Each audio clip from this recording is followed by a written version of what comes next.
Hello and welcome to this video course on ranking your YouTube channel higher. All right, so this is video number 1, and this is going to be the introduction to the YouTube video traffic course. Now, before we talk about the course, I want to make sure that you're in the right mindset. So I want to say that the goal here is to focus on building a brand. If you can start thinking that way, you're going to have a long-term strategy which will actually help you not only in the YouTube traffic and getting ranked on YouTube and getting natural organic traffic and all of that, but it'll also help you in many other ways as well. Now, while that may not make a lot of sense right now, it will in just a second. Now, this is not about throwing hundreds or even thousands of backlinks at your YouTube channel properties or videos. What you really want to do here is to focus on quality and not quantity here. And by doing that, it will actually help you in the long run, as you'll just see in just a minute.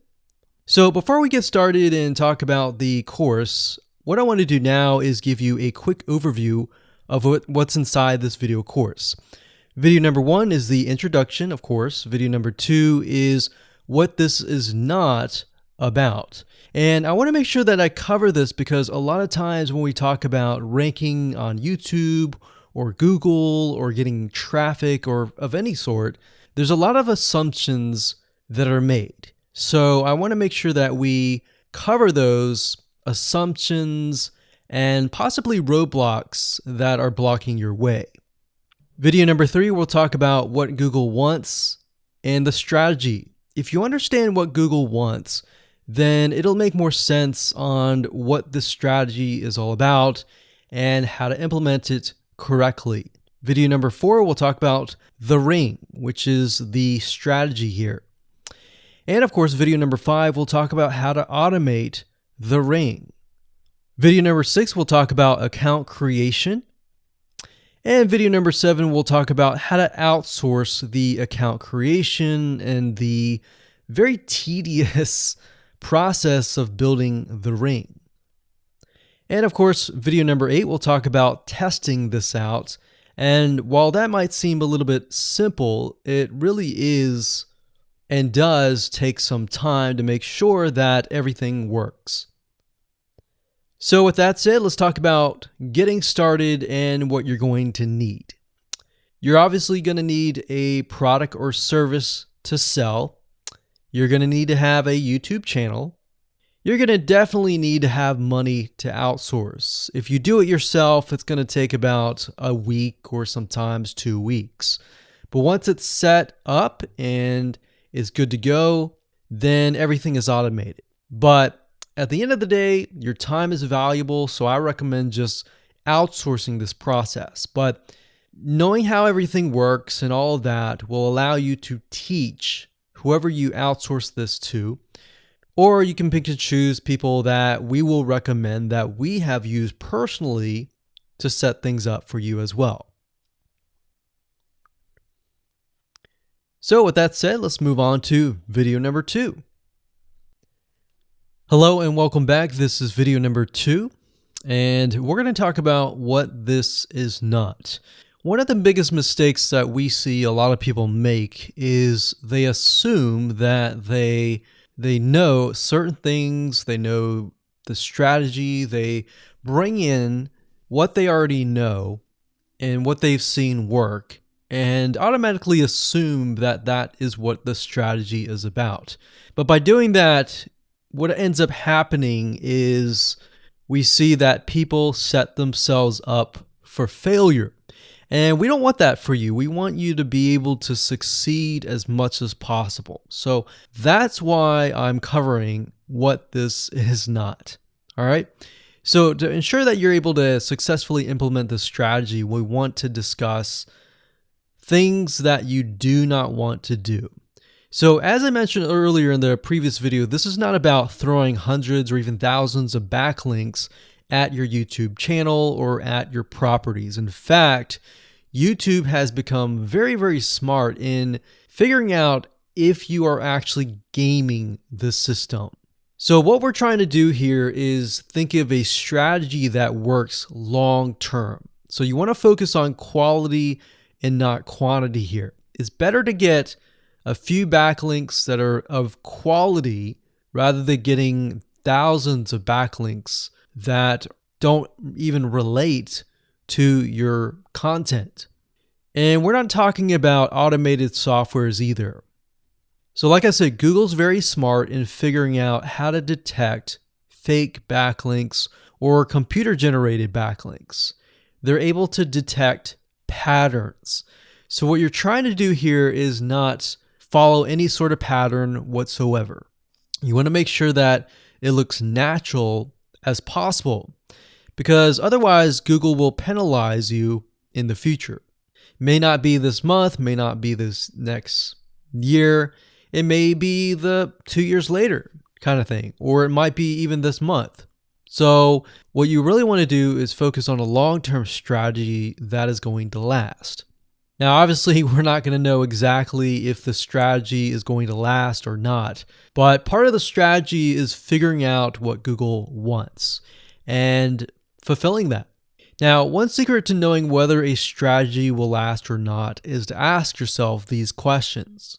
So this strategy, along with other strategies, you should ask this question over and over. Is this a shortcut? And does this seem spammy?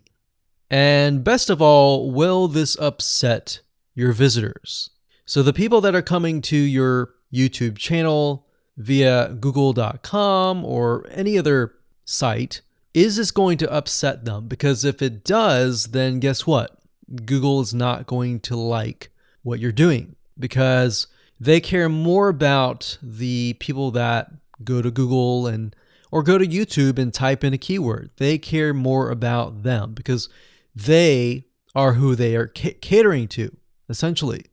So now that that is out of the way, let's discuss what Google wants, which is really the crucial step in understanding why the strategy will work. So now that you have an idea, don't upset the visitors. If it's spammy, if it's a shortcut, this is going to upset them, right?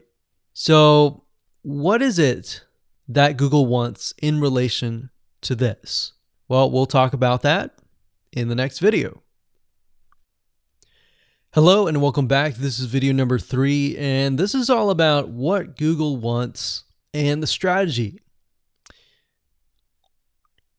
Now, we don't know exactly whether this is true or not, but based on the data that we have seen and based on the data that not only has worked for us, but for many others, is that Google likes brands. Now, it's not necessarily that they are particularly liking brands because brands make a lot of money or anything like that, but what we've realized are certain variables that make a brand stand out.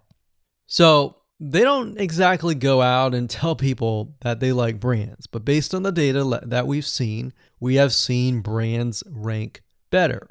So why is that? Why is it that Google seems to rank brands better? It's because brands last long term, and they oftentimes provide value. Remember, going back to what makes the visitors happy, it's the value that they are offering, right? At least the majority. So you'll notice that brands tend to have a really good following of fans that love their content. So why is that important? Well, their concern isn't really necessarily the brand, but giving people that are searching certain keywords on Google or YouTube, giving them what they want. Now, you'll notice that brands attract a consistent following as well. So Google likes it when they find that there's not only a good following, but a good engaging and good interaction. So their fans click and engage with their content more. And YouTube likes that. They love engagement. If you take a look at videos that rank really well, you'll notice commonality, and you'll notice that they have a lot of likes, they have a lot of comments. Essentially, they have engagement. And engagement is essentially the currency of YouTube. So whether somebody gets a bad comment or a good comment, a comment is a comment. A comment essentially, if you think about it, is worth about $1.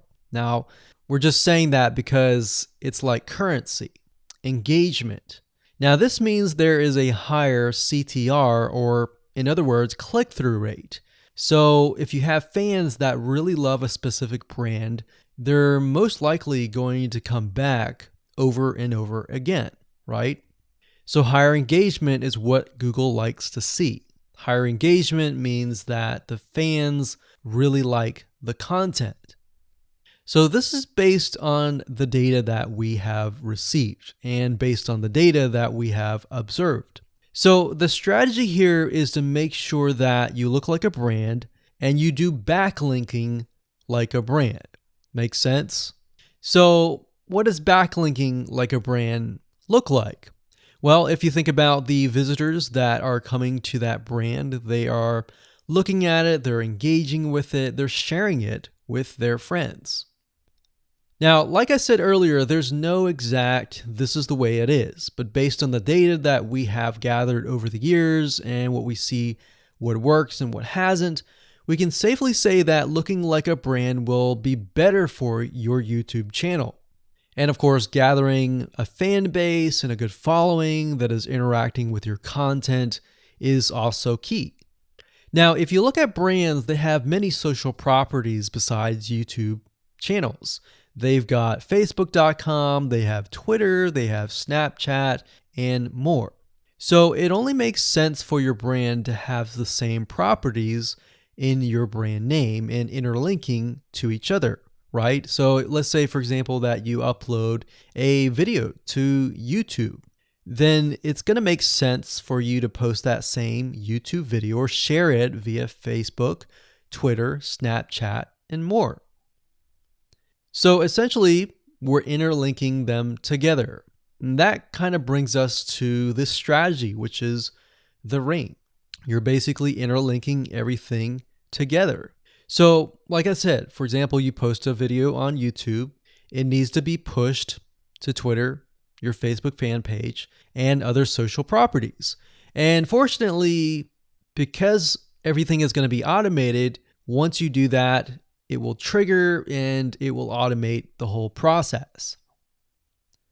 So it makes sense because your fans will be located at these different social properties. So some people will be at Facebook, some people will prefer Twitter, and some people will prefer maybe Snapchat or Instagram and other social properties. But if you think about it, it sounds very time consuming and tedious, right? And yes, it is, but once everything is set up, it will actually make your life a lot easier. But like I said, don't worry, we're going to show you how to speed things up with a few dollars. So with that said, let's move on to video number 4. Hello and welcome back. This is video number 4. And we're going to talk about the ring, which is the strategy. So in the previous video, we discussed why having different social media properties interlinked together can help Google see you as a brand who is sharing your content to your audience. In other words, these aren't just random backlinks, but links from big sites that are branded towards your company. And this is why this is super targeted and is much more powerful than a simple backlink. Makes sense? So now let's take a look at what this looks like in real life. So let's head on over to our nifty mind mapping software. I'm going to map things out so that you're going to be able to visually see how it all works. Okay, so to better understand how this works, we're going to map things out. Now, before we map things out, I want to start with some basics, and let's just pull this out here. So essentially the concept here is as you're building your brand, you're going to have many different social properties. And let's say, for example, this is the Facebook fan page. So that's your fan page. And we've got the YouTube channel over here because that is our end goal, is to have our YouTube channel get ranked higher.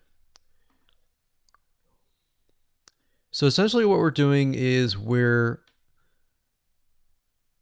getting a backlink from this to here. And this could be Facebook, it could be Twitter, it could be Instagram, it could be any other social media platform. But it has to be branded towards you. It can't just be somebody else's fan page unless it is actually related. But if it's related and if it's branded as yours and it's linking to your YouTube channel, that essentially is a vote of confidence, but also it shows YouTube that you're interlinking. So that's basically the concept here. Now, if we dig a little deeper, basically what we want to set up is every time we upload a YouTube video and it gets posted, maybe it gets posted publicly, what ends up happening is we push that YouTube video and get it embedded onto the Facebook fan page, the Twitter page, the WordPress page, and all of that.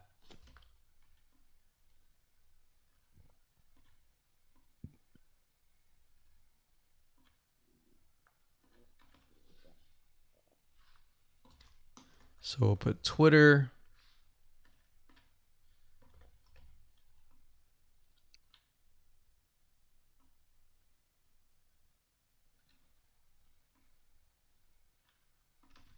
And we'll do WordPress. So as you can imagine, you've got the centerpiece here. You've got different social media platforms that are posted. Now, there isn't necessarily a set rule where you have to post it to X amount of social media properties. It can be 5, it can be 10, it could be 20, it could be different social media platforms. But in order to execute this and get it correctly, you will need to make sure that the platform that we use to automate this process actually supports that specific social media platform. So essentially this is what works, and this is basically what it is. So obviously in order to get this to work, you'll need to have a YouTube channel, you'll need to have the Facebook fan page, you'll need to have all these items in hand. So you'll need to have the username and password and all that. And we'll talk more about account creation later, but I just wanted to give you kind of a gist of what everything looks like and the visual map of it all. Hello and welcome back. This is video number 5. We're going to talk about how to automate the ring. Now that you understand how everything is interlinked, how everything is connected, and how you can kind of be creative and make your own ring. So after viewing the previous video, you can imagine how tedious and overwhelming it is to have to maintain the ring, much less get it set up yourself. But lucky for you, there is a way to automate it once you have set things up. It's getting things set up is the tedious process. Now, there's a software platform called IFTTT, and there's another one called Zapier.com that allows you to automate the process of moving content all around your social properties. So you could take a YouTube video and have it pushed to your WordPress site. And by pushed, I mean have it embedded on your WordPress site and then have it shared on your Facebook fan page, your Twitter page, your Instagram, and all of that. So you have essentially what we call triggers that whenever the trigger happens, then something else happens. So what IFTTT stands for is if, then, this, that. So if this happens, then what kind of deal. Now, between the two, Zapier will cost you a lot of money after a while. A lot of times they'll give you some free triggers and zaps, which is what they call it. And beyond that, it will cost money.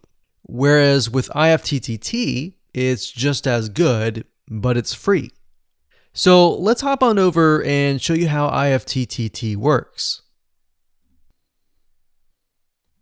Okay, so if you head on over to ifttt.com, that's ifttt, 3ts.com, you'll see this page. You can go ahead and create an account, and you'll find a lot of really cool, interesting triggers, is what we call it, in ifttt. So what a trigger is let's say you upload a YouTube video, and then the system detects that the video has been uploaded. What do you want to happen after that happens? So if YouTube video has been uploaded, then post it to WordPress. Then after that, take the post on WordPress, maybe post it elsewhere, or post the YouTube video to Twitter, and so forth and so forth. So as you can imagine, this does get tedious, but if you map things out, if you know ahead of time what it's going to look like, then you can simply look at it and say, okay, I'm pointing YouTube to Twitter. So anytime video has been uploaded to YouTube, then it simply gets pushed or embedded into Twitter. So we need to make a IFTTT trigger for that. So to do that, it's very easy. All you have to do is go to My Applets up here, and you can do a search for applets. Now services over here, I'm not going to click that, but this tab here allows you to essentially connect to all of the services that you're going to be using. So for example, as you can see here, I've got Tumblr to Weebly, RSS to Google Drive, a YouTube like to OneNote, YouTube like to Facebook page. And the reason why you might want to have YouTube likes is, let's say for example that you already have maybe 50 videos on your YouTube channel, but you want to find a way to get those videos embedded. So what we figured out is that YouTube likes is the way to go. So obviously you can't re-upload a video that hasn't already been uploaded and is already getting thousands of views. The way you go about it is create a YouTube like trigger so that you can simply like it, and then it gets posted to throughout your network. Now, as you can see here, you can easily get lost in the mix of everything. So that's why I said visually map everything out first, and then from that point, then you can simply go in and set things up. So like Blogger to Weebly, YouTube to Facebook, YouTube to Blogger, YouTube to Instapaper, YouTube to DIIGO, YouTube to Google Plus page via Buffer, and all that. And we got YouTube to Tumblr, YouTube to Twitter. So it can go on and on and on if you really wanted to, or you can simply pick and choose what you want and what you don't want and go from there. Now, in order to turn them on, you can simply click here to turn them on. But for the sake of just showing you, this is what it looks like. So as you can see, the Tumblr to Weebly is activated. So when it is activated, it'll have the on button and the green light. Hello and welcome to video number 6, and we're going to talk about account creation. Okay, so obviously in order to set up the IFTTT ring, you need to have accounts for all of your branded social properties. So in other words, you need to have the username and password for Facebook, for Twitter, for all the other social media properties. Now, obviously, if you already have some, then great. You don't have to create those. But for the ones that you do not have, you want to be able to create those. Now, while that does sound very simple, there's a few things that you really need to focus on. So to make sure that you're successfully able to do this without risking your accounts being closed, and that does happen, we're going to cover a few things that you must do with all of your accounts. In fact, some of our accounts have been banned or closed by mistake because it has to be done a certain way. So you need to make sure that you have everything correct. Now, first, you need to have an email address, preferably a Gmail account or an email account that is reliable. And you need to have one email address for that. Typically, you want to have something that is branded as well, because you never know with these social media platforms if they're analyzing every step of the process. Now, most social media accounts we have found require you to have a unique telephone number. So you will need to use either yours or you'll need to get one. If you don't have one and you don't want to use your personal telephone, there are several places to get unique telephone numbers that can be used for both voice and SMS. And the reason why you want to have it for SMS as well is because some of these social media platforms will send you a text message. Now, one in particular that we use is called line2.com. That's line2.com. And of course, there are many out there, but this is just one that we have tested and it works really well. So a lot of times when you create a brand new social media property, an account, you need to have a unique telephone number. Now, the reason for needing a unique telephone number is because most social media platforms, they really want to make sure that you are legitimate, especially nowadays. They have a lot of checks and balances and things that you need to get around to make sure that your account stays open. In fact, recently Facebook has been on a major crackdown, especially with everything that's been going on in the news. They want to make sure that you are legit and that you are not fake. Another thing is you'll also need to have a short bio, a description about your business, your website URL, a picture that is yours, and a professional, or if you don't have your picture, you can use a professionally royalty-free stock photo. Now, why do you need all this information? Well, the reason why you need all this information is because when it comes to account creation, you are going to need to have every piece of these items in hand to copy and paste over. Obviously, if you outsource this process, it's going to be a lot easier. And with that case, you're definitely going to need these items. And it's just going to make your life a lot easier when you're able to copy and paste and all of that. Your picture is actually very important because even Facebook will review photos on all accounts to make sure that fake accounts are not created. In fact, we created an account one time and it was using kind of a fake image. And even though it was royalty free and all of that, Facebook declined it and in fact did not approve the account. So they really want to make sure that your account is legitimate. Now, it's best if you take all this information and you write it out in an Excel spreadsheet so that you have it in hand, you have the username and passwords of all the social media properties, and you can simply log in and begin to create the accounts.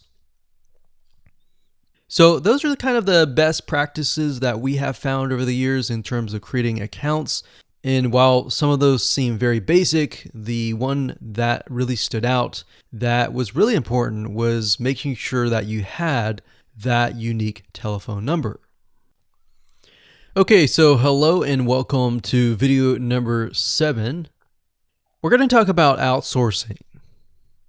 So as you can imagine, creating a ring is very time consuming, especially depending on how big the ring is and how many rings there are and all of that. So it can go anywhere from a few hours to a few days to even a few weeks. And that's the reality of it, is it takes hard work, but once it is set up and running, then you will begin to get better search engine ranking and you'll be able to get more exposure. So like I said, it can take a week or two for someone who's never done this before. In fact, if you outsource it, it's most likely going to take about a week for somebody who knows how to get things done, because account creation takes a lot of time, and then connecting everything from the triggers to the if else statements and all of that. So what we found over the years is outsourcing is worth it. It's only about $50 to $100 if your 2 weeks are worth more. Obviously, if you're struggling with money and time is of essence and you have a lot of time, then you can set these up yourself. But for the most part, we've found that you really need to focus on your business and on whatever you're promoting. So go ahead and outsource this and it'll be worth your while. So let's discuss where you should go to find someone, and lucky for you, we've actually used several of these places. So we will show you particular vendors and freelancers that we have used so that you can simply just copy and paste. So what you want to do is you want to go to a specific website called legit.com with two I's. So LEGIIT.com. And when you get to this page, you want to type in IFTTT up at the top in the search bar, click enter, and then you're going to see a bunch of freelancers that can provide this service. So as you can see here, it says I will create an IFTTT network, and as you can see, there are like 4 different rings. So typically one ring will cost you about $50. So this guy here, his name is Gemini Guy. We've actually used him before and gotten fairly good results. And what he'll do is all you have to do is give him the information for, like I said, the accounts, and have the username and password. And what we usually do is we create a brand new email account. So it's nothing related to the old business accounts or anything like that. So it's a new email account, all the information on a spreadsheet, and then we send it over to him. He creates the accounts, and then he logs into your IFTTT account, which you'll need an account for that as well, and then he'll set everything up. There's a lot of people that are doing this type of stuff. Some are doing like video embeds, and that's another thing with YouTube. One ranking factor is the more embeds, the better. But the more embeds that are done on a branded social property or a property that is actually related to your theme, that is actually better. The reason why is an embed is kind of considered a backlink to YouTube. So if we were to create a IFTTT network that is specifically creating as many embeds in different social media properties, that can help as well. So we can have a ring or several rings, and on top of that, we can have video embeds. Now, the nice thing about legit.com is it's really focused on a lot of online marketing, SEO, and other different services like backlinks, PBN links, and all of that. But what we found is you don't want to get too fancy. You want to start out slow and work your way up. Because if you start just throwing a bunch of backlinks or even video embeds right away, it doesn't look natural, right? If you release a piece of content, sometimes it can take a week or weeks until you start getting hundreds or even thousands of likes or engagement. So you don't want to throw thousands or even hundreds of thousands of backlinks right away, right? So that's not going to look natural. And going back to what we talked about earlier in the previous videos, does it look natural? If it doesn't look natural or doesn't seem natural, then that can be a problem. So legit.com is an awesome site to go to. And this guy right here, Gemini Guy, like I said, is someone that we've used. Now, obviously, you can go to these other people and look at the reviews and see if they have good reviews and see what other people are saying. Hello and welcome to video number 8. This is all about testing and making sure that you understand how to test it to make sure that it works. Because I will say, once these are set up, a lot of times, sometimes they work. A lot of times, sometimes one of the items throughout the line does not work. So I'm going to show you how to troubleshoot it. So whether you created the ring yourself or you hired somebody to do it, testing is very, very important. In fact, we outsource most of our rings, but yet we still have to go back and test it out. A lot of times when these freelancers are in the mode, they'll test it out, but they're really relying on you to test it out because they can't upload a YouTube video to your YouTube channel unless they have access. And a lot of times we don't give them access for, privacy and security reasons. So let's go ahead and discuss how to do that. So let's hop on back over to IFTTT and I'll show you how you need to test things out. Okay, so we're back at IFTTT, and what I recommend that you do is you open up the Excel spreadsheet that the freelancer gives you or that you've created yourself. And on that Excel spreadsheet, it should have your username and password and all the links to all of the accounts that were created. So in that case, how do we test it out? Well, obviously, we're going to need to upload a video to YouTube. Now, I'm not going to do that now, but if you upload that, everything should work throughout the network. So the way you can test things out is simply by going to the websites that are in the Excel spreadsheet. So once you go there, if it has been posted, it works. If it's not working. If it's not working, then you'll need to kind of troubleshoot it. Either get the guy who created the ring to help you out, or if you did it yourself, this is basically what you need to do.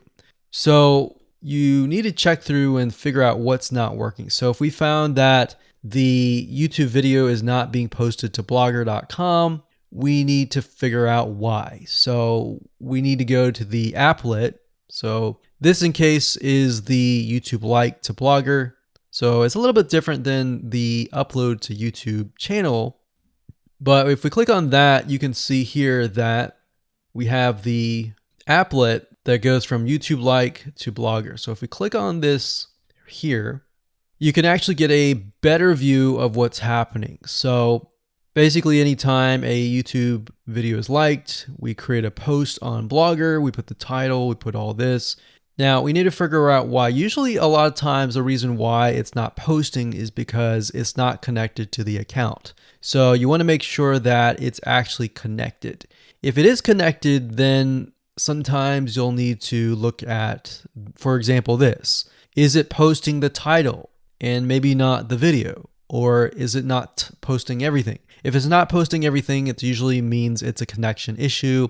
If it is posting like the title, but not the body or the YouTube, then maybe it's the embed code is incorrect.